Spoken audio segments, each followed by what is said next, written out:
নরেন্দ্র মোদীর শপথ অনুষ্ঠানে যোগ দিতে নয়াদিল্লি গেলেন প্রধানমন্ত্রী শেখ হাসিনা। হতে পারে দুই নেতার একান্ত বৈঠক। কাল এনডিএ জোটের সরকার গঠন।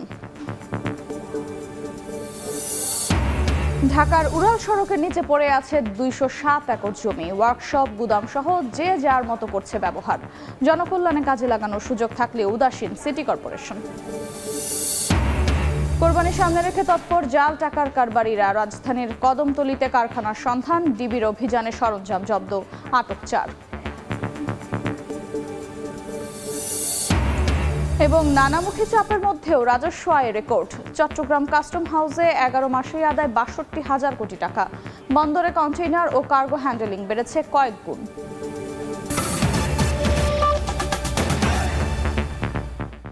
সময় সংবাদের সঙ্গে আছে আমি আফরোজা মৌটুসী। এদিকে বাংলাদেশের জয়ে আনন্দে আত্মহারা গ্র্যান্ড প্রেরিতে খেলা দেখতে আসা প্রবাসী বাংলাদেশিরা শান্ত সাকিবদের সমালোচনা করলেও হৃদয়ের ইশাদে মুগ্ধ সমর্থকরা। ক্ষণে ক্ষণে রং বদলানো ম্যাচে বাংলাদেশের এই জয়কে ঐতিহাসিক বলে মন্তব্য তাদের। আশা এখন পরের ম্যাচগুলোতেও থাকবে এই ধারাবাহিকতা। সাজিদ মুস্তাহিদের আরও একটি রিপোর্ট। স্নায়ুর চরম পরীক্ষা নিয়ে শ্রীলঙ্কাকে হারালো বাংলাদেশ। দারুণ জয় শুরু করলো বিশ্বকাপ মিশন। এই ডালাস যেন এখন একখণ্ড ঢাকা। এই গ্র্যান্ড প্রেরি স্টেডিয়াম যেন পরিণত হয়েছিল মিরপুরে, যে মাঠে ক্ষণে ক্ষণে বাংলাদেশের প্রতিটা ৪ ছক্কা উদযাপন করেছে বাংলাদেশের এই সমর্থকরা। সবাই কিন্তু বাংলাদেশের এই জয়ে খুশি, কারণ এই যুক্তরাষ্ট্রে বাংলাদেশ পা রাখার পর স্বাগতিকদের বিপক্ষে ২ ম্যাচ হেরে বাংলাদেশ কিন্তু সিরিজ হারিয়েছিল। সেই দলটা ঘুরে দাঁড়িয়েছে। অনেক সমালোচনা হয়েছে টানা দীর্ঘ সময়, সেই সমালোচনার জবাব দিয়েছে বাংলাদেশ দল, মাঠে জিতেছে। এবং এই জয়ের পর প্রত্যেকটা সমর্থক কিন্তু হাসি মুখে মাঠ ছেড়েছেন। বাংলাদেশের এই জয় তারা উদযাপন করেছেন। মেমোরিজ বাংলাদেশের ১৩ বছর আগে মামাদের সাথে খেলা দেখতে যাইতাম মিরপুর স্টেডিয়ামে। সো এবার এখানে দেখতে এসে আমার হাজবেন্ডের সাথে আসতে পারছি। So it's amazing. Last practice ম্যাচগুলো তো একটু খারাপ করেছিল, তো এখানে আজকে ভালো করায় খুব এক্সাইটেড লাগছে। মানে আমাদের দর্শক দেখছেন কি অবস্থা। এই দর্শকদের প্রচণ্ড সাপোর্ট ছিল, আর এই প্রচণ্ড সাপোর্টের জন্য তাদের কনফিডেন্সটা অনেক মনে হয় বেড়ে গেছে। প্রচণ্ড আশাবাদী তারা একটা আজকে মানসম্মত গেম খেলেছে এবং আমি তাদেরকে নিরুৎসাহ করতে চাই না। ম্যাচটা বাংলাদেশের জন্য সহজ হতে পারত, তবে সেই সহজ ম্যাচটাই কিন্তু তারা কঠিন করে জিতেছে। আরও একবার ব্যর্থ হয়েছে টপ অর্ডার, এবং এই টপ অর্ডার ব্যর্থতা যদি অব্যাহত থাকে নিশ্চিতভাবেই সামনের ম্যাচগুলোতেও বাংলাদেশকে পড়তে হবে কঠিন পরীক্ষায়। সাকিব আল হাসানের কাছে সমর্থকদের ছিল অনেক বড় একটা আশা এবং স্বপ্ন, কিন্তু সাকিব সেটা পূরণ করতে পারেননি। তবে তাওহিদ হৃদয়, লিটন দাসদের ব্যাটিং নিয়ে তারা সবাই সন্তুষ্ট, এবং একই সঙ্গে সামনের ম্যাচগুলোতে ভালো করতে হলে যে গুরুত্ব দিতে হবে টপ অর্ডার ব্যাটিং এ, সেটাও কিন্তু সবাই বলেছে। Liton, Soumya and Shanto, these 3 players they really need to work। মানে ওরা I feel like টপ অর্ডারে because they fail, এইজন্য মিড প্লেয়ারসদের স্পিরিট খারাপ হয়ে যায়। তো এগুলা থেকে শিক্ষা নিতে হয়, বলে রান নিতে হয়। যেমন দুইজন পার্টনারশিপ করছে, হৃদয় আর দাস, এটা ভালো ছিল। পরে একটা আবার সুইপ শট, এগুলো তো রিস্কি শট, এগুলো অ্যাভয়েড করলে ইজিলি 5 উইকেট বা 4 উইকেটে জিতে যেতাম। সাকিবকে যদি ধরতে হয় যে ও আমাদের একটা সিনিয়র প্লেয়ার, ও যে শটটা খেলে আউট হয়েছে যে সময়টা, এটা খুবই খারাপ শট ছিল।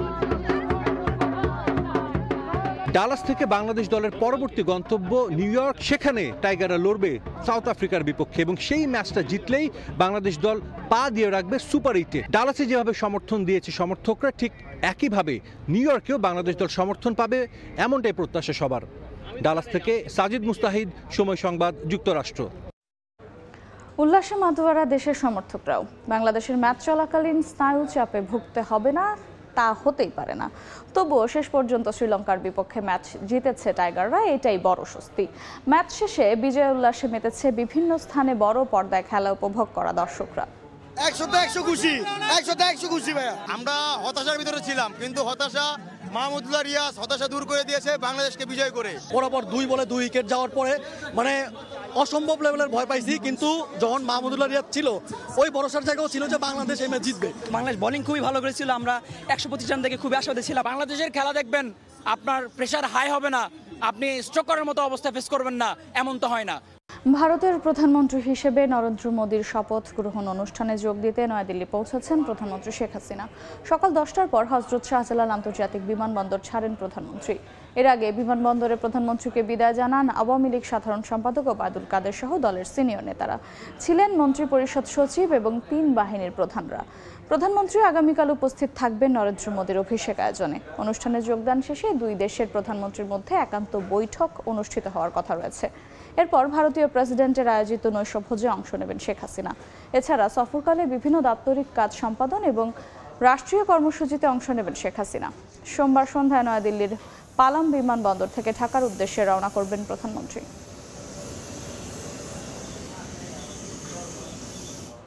রাজধানী জুড়ে উড়াল সড়কের নিচের প্রায় 207 একর জমি কোনো কাজেই আসছে না, নেই নির্দিষ্ট পরিকল্পনাও। ফলে অধিকাংশ জায়গায় যে যার মতো অবৈধভাবে ব্যবহার করছেন।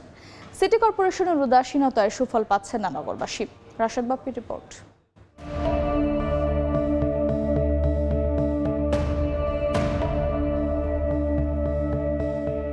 2004 সালে প্রথম উড়াল পথের আওতায় আসে রাজধানী। সময়ের সঙ্গে সঙ্গে বাড়তে থাকে ফ্লাইওভারের সংখ্যা। বর্তমানে শুধু ফ্লাইওভারই নয়, একের পর এক প্রকল্পে ঢেকে যাচ্ছে মাথার উপরের খোলা আকাশ। বহরে যুক্ত হয়েছে elevated expressway, metro rail, BRT সহ নানা প্রকল্প। স্বাভাবিক দৃষ্টিতে উড়াল সড়কের নিচে থাকা এই জায়গা খুব বেশি মনে না হলেও এর মোট পরিমাণ কত হতে পারে জানেন কি? একটি বেসরকারি সংস্থার তথ্য বলছে রাজধানীতে প্রায় 108 কিলোমিটার উড়াল সড়কের নিচে পড়ে আছে অন্তত 207 একর জমি। প্রশ্ন হলো, এত বিপুল পরিমাণ জমির আসলে কাজটা কি? রাজধানীতে এক খণ্ড জমি সোনার চেয়েও দামি। চরমে বাস্তবতা সবাই বুঝলেও ব্যতিক্রম হয়তো সিটি কর্পোরেশন। নয়তো জমির এত অপব্যবহার হয় কি করে?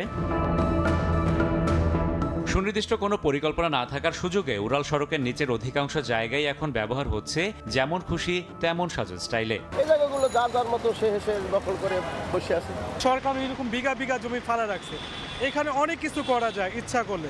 একটু পরিকল্পনা আর সদিচ্ছা থাকলে অনাদরে পড়ে থাকা এসব জমি ব্যবহার করে কাজে লাগানো যেত গণমানুষের কল্যাণে। তৈরি করা যেত বিশ্রামাগার, শিশুদের খেলাধুলার জায়গা, মেডিকেল সেন্টার, ওয়াকওয়ে সহ অনেক কিছুই। ফ্লাইওভারগুলো যে এলাকাগুলোর উপর দিয়ে গেছে, তার যে চারপাশে স্থানীয় বাসিন্দারা আছেন, অন্যান্য পেশাজীবীরা আছেন, সবার সম্পৃক্ততা নিয়েই কিন্তু আমরা সেই জায়গাগুলোকে গণপরিসরে রূপান্তর করতে পারি। খালি পড়ে থাকবে না, এটা কোনো না কোনোভাবে এটাকে ব্যবহার উপযোগী করে যেটা ভালো হয় সেই দিকে আমরা কাজ করব।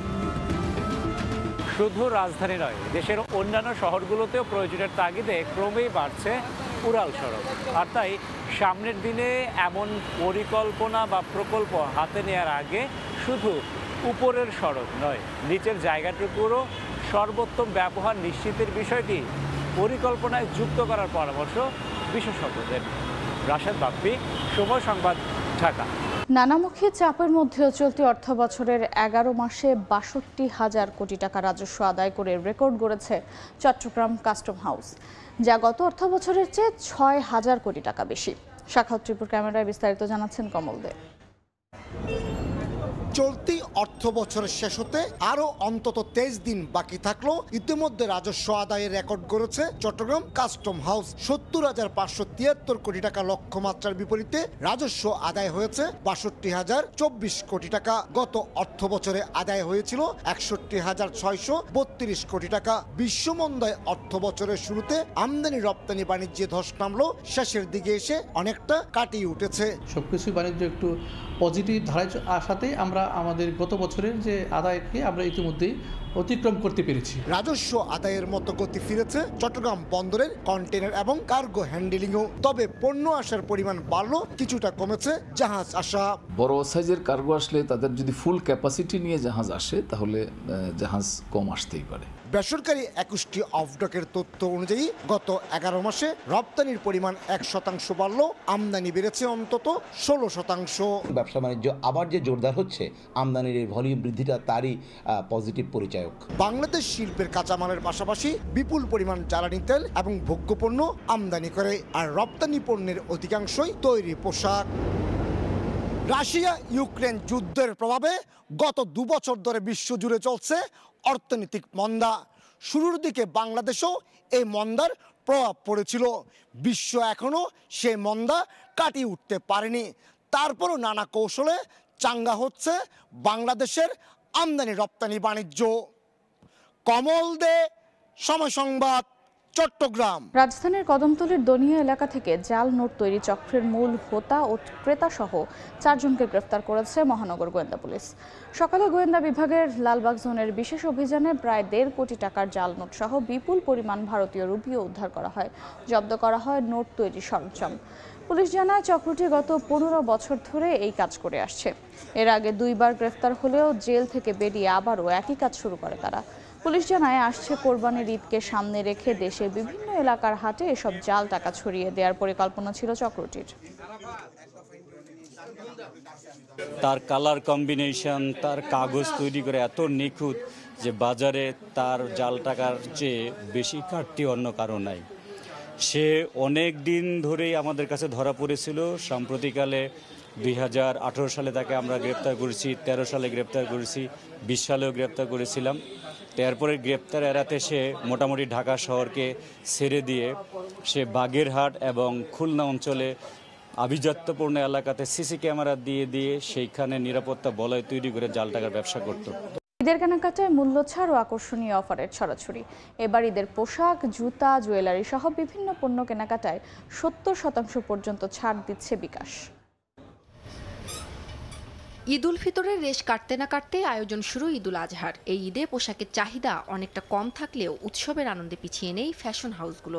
ঈদ আনন্দকে প্রাণবন্ত করতে ছাড়ের পাশাপাশি আছে ক্যাশব্যাক অফারও। গ্রীষ্মের শেষ আর বর্ষার শুরুতেই ঈদ, তাই আবহাওয়ার বিচারে পোশাকের নকশা এসেছে বৈচিত্র্য। ফলে পোশাকে প্রাধান্য পেয়েছে আরামের বিষয়টিও। সুতির ভিতরে কিছু এক্সক্লুসিভ কালেকশন আসছে, আমাদের হাফ শার্ট গরমের জন্য এবং পোলো শার্ট আসছে, টি শার্ট আসছে। এখন বর্তমানে আছে যারা সাজানো কোকো আছে, রাজবাড়ি আছে, এলাপ আছে, কালামকার আছে, এগুলো আপনার একদম লেটেস্ট এই সপ্তাহের যেগুলো আসছে। এদিকে সাধারণের ঈদ আনন্দে নতুন মাত্রা যোগ করেছে বিকাশের ক্যাশব্যাক অফার। কেনাকাটায় বিকাশ পেমেন্ট করলেই পাওয়া যাবে 5 থেকে 20% ক্যাশব্যাক। গ্রাহকরা বিকাশ অ্যাপ অথবা *247# ডায়াল করে উপভোগ করতে পারবেন এই ক্যাশলেস ক্যাশব্যাক অফার। একটা প্রোডাক্ট পারচেস করলাম আর কি থ্রু বিকাশে, তারা অফার দিচ্ছে আপ টু 300 টাকা cashback and it's quite nice. Sylhet থেকে কেনাকাটা করি, বিকাশে 5% ক্যাশব্যাক পেয়েছি। বিকাশের মাধ্যমে পেমেন্টের মাধ্যমে আমাদের আর্থিক যে সিকিউরিটিটা এই বিষয়টা নিশ্চিত করতেছে। এই অফারটা পায় অনেক কাস্টমার একটু খুশি, কারণ আনলিমিটেড পাইতেছে। যত টাকা কেনাকাটা করবে সেখান থেকে 20% সে ক্যাশব্যাক পাইতেছে আমাদের থেকে। বিকাশের এই অফার চলবে 17 জুন 2024 পর্যন্ত। ক্যাশব্যাক পেতে অফার চলাকালীন গ্রাহককে তার বিকাশ অ্যাকাউন্ট থেকে নির্দিষ্ট মার্চেন্ট অ্যাকাউন্টে সফলভাবে লেনদেন করতে হবে। উম্মে হানি, সময় সংবাদ, ঢাকা। প্রস্তাবিত বাজেটে শিক্ষা খাতে বরাদ্দ 6,547 কোটি টাকা বাড়িয়ে 94,711 কোটি টাকা করার প্রস্তাব করা হয়েছে। টাকার অঙ্কে বাড়লেও প্রতি অর্থবছরই জিডিপি অনুপাতে বাজেটে শিক্ষা খাতে বরাদ্দ কমছে। প্রশিক্ষণ ও গবেষণাকে গুরুত্ব দিয়ে ইউনেস্কোর মানদণ্ড অনুযায়ী শিক্ষা খাতে বরাদ্দের পরামর্শ বিশ্লেষকদের। শাকির আহমেদের রিপোর্ট। 20-25 অর্থ বছরে মাধ্যমিক ও উচ্চ শিক্ষায় সুখী, সমৃদ্ধ, উন্নত ও স্মার্ট বাংলাদেশ বিনির্মাণের অঙ্গীকার এই শিরোনামে 2024-25 অর্থ বছরের জন্য 7,97,000 কোটি টাকার বাজেট প্রস্তাব করা হয়েছে জাতীয় সংসদে। শিক্ষা খাতে মোট 94,711 কোটি টাকা বরাদ্দের প্রস্তাব করা হয়েছে। তবে জিডিপির অনুপাতে 2023-24 অর্থ বছরের তুলনায় প্রস্তাবিত বাজেটে শিক্ষা খাতে বরাদ্দ 1.76% থেকে 1.69% হয়েছে। ইউনেস্কোর মানদণ্ড অনুযায়ী দেশের শিক্ষা খাতে জিডিপির ন্যূনতম 6% বরাদ্দ দেওয়ার কথা বলা হলেও তার ধারে কাছেও পৌঁছাতে পারেনি দেশের কোনো বাজেটেই। শিক্ষা বাজেট অথবা জিডিপি বাংলাদেশে শিক্ষা খাতে বরাদ্দ এশিয়ায় সর্বনিম্ন উল্লেখ করে বাজেট বিশ্লেষকরা বলছেন, লক্ষ্য অর্জনে ইউনেস্কোর মানদণ্ড অনুযায়ী শিক্ষা খাতে বরাদ্দ বাড়ানো জরুরি। 20% হওয়া উচিত শিক্ষা বাজেট অথবা জিডিপির 4 থেকে 6%-এর মধ্যে হওয়া উচিত, যেটা এখন মাত্র অর্ধেকের মতো হচ্ছে। টাকার অঙ্কে বরাদ্দ বাড়ানোর পাশাপাশি মূল বাজেটের সঙ্গে সঙ্গতি রেখে প্রশিক্ষণ ও গবেষণায় পর্যাপ্ত বরাদ্দের পরামর্শ শিক্ষা গবেষকদের। প্রশিক্ষণ কিংবা গবেষণা সে বিষয়গুলোর জন্য যথাযথ অর্থ বরাদ্দ যেন থাকে এবং পরিকল্পনা থাকে, সে বিষয়গুলো তাদের দেখা দরকার। এছাড়া ক্ষুদ্র নৃগোষ্ঠী ও সংখ্যালঘু সহ পিছিয়ে পড়া জনগোষ্ঠীর শিক্ষার অধিকার নিশ্চিতে আরও বেশি গুরুত্ব দেওয়ার পরামর্শ বিশ্লেষকদের। তাদের যে শাকির আহমেদ, সময় সংবাদ, ঢাকা। প্রকাশ্যে হামলার শিকার হয়েছেন ডেনমার্কের প্রধানমন্ত্রী মেটে ফ্রেডরিকসেন। এ ঘটনায় একজনকে গ্রেফতার করেছে পুলিশ। প্রত্যক্ষদর্শীরা জানান, শুক্রবার সন্ধ্যায় রাজধানী কোপেনহেগেনের একটি চত্বরে হামলাকারী ফ্রেডরিকসেনের দিকে হেঁটে এসে গায়ে আঘাত করেন। তবে তিনি কতটা আহত হয়েছেন সে বিষয়ে এখনও নিশ্চিত কিছু জানা যায়নি। হামলার কারণ জানতে তদন্ত করছে স্থানীয় পুলিশ। কয়েকদিন পরই দেশটিতে বসতে যাচ্ছে ইউরোপীয় ইউনিয়নের নির্বাচন। এর আগে ডেনিশ প্রধানমন্ত্রীর ওপর হামলা হলো। ঘটনাটিকে ঘৃণ্য কাজ বলে উল্লেখ করেছেন ইইউ প্রধান।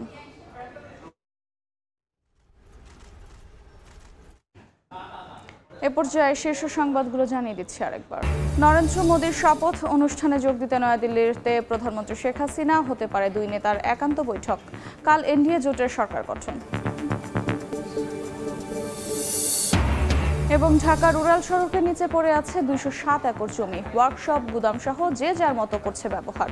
জনকল্যাণে কাজে লাগানোর সুযোগ থাকলে উদাসীন সিটি কর্পোরেশন।